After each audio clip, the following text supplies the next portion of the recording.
Bonjour à tous et bienvenue sur notre chaîne YouTube consacrée à l'histoire militaire. Aujourd'hui, nous allons parler de l'opération Barbarossa, l'invasion de l'Union soviétique par l'Allemagne nazie pendant la Seconde Guerre mondiale. Pourquoi l'opération Barbarossa a-t-elle échoué? C'est une question fascinante qui suscite de nombreux débats parmi les historiens. Dans cette vidéo, nous allons explorer les raisons pour lesquelles la plus grande opération militaire de l'histoire a échoué et comment cela a influencé le cours de la guerre.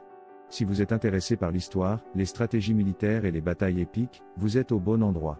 Alors, restez avec nous jusqu'à la fin de la vidéo pour découvrir les raisons de l'échec de l'opération Barbarossa. N'oubliez pas de vous abonner à notre chaîne, de mettre un pouce bleu si vous avez aimé la vidéo et de laisser des commentaires ci-dessous. Maintenant, commençons. L'opération Barbarossa a été le plan d'attaque de l'Allemagne nazie contre l'Union soviétique pendant la Seconde Guerre mondiale. Cependant, malgré l'énorme préparation et la série de victoires initiales de l'Allemagne, l'opération a finalement échoué. Mais pourquoi l'opération Barbarossa a-t-elle échoué? Y avait-il des raisons spécifiques qui ont conduit à cette défaite majeure de l'Allemagne? L'une des principales raisons de l'échec de l'opération Barbarossa était la résistance acharnée de l'Union soviétique. Contrairement à ce que les Allemands avaient prévu, les Soviétiques ne se sont pas effondrés sous la pression des attaques allemandes. Au lieu de cela, ils ont défendu leur territoire et ont riposté avec une force étonnante.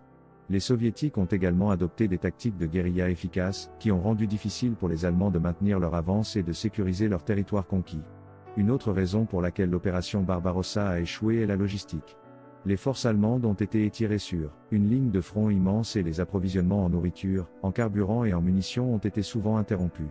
Les lignes de communication ont également été coupées, ce qui a rendu difficile la coordination des mouvements de troupes. Les Allemands ont également sous-estimé le froid extrême de l'hiver russe, qui a pris un lourd tribut sur les soldats allemands peu équipés pour les conditions extrêmes. Un autre problème que les Allemands ont rencontré était le manque de soutien des populations locales.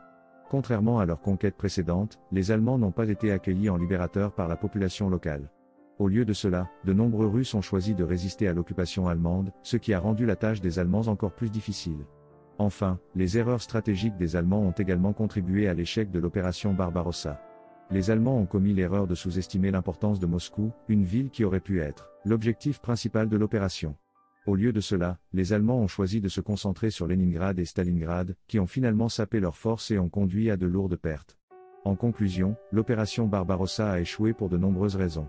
La résistance acharnée de l'Union soviétique, les problèmes logistiques, le manque de soutien des populations locales et les erreurs stratégiques ont tous contribué à la défaite allemande. Les conséquences de l'échec de l'opération Barbarossa ont été énormes, car elles ont mis fin à la domination allemande en Europe de l'Est et ont ouvert la voie à la victoire des Alliés à la fin de la guerre.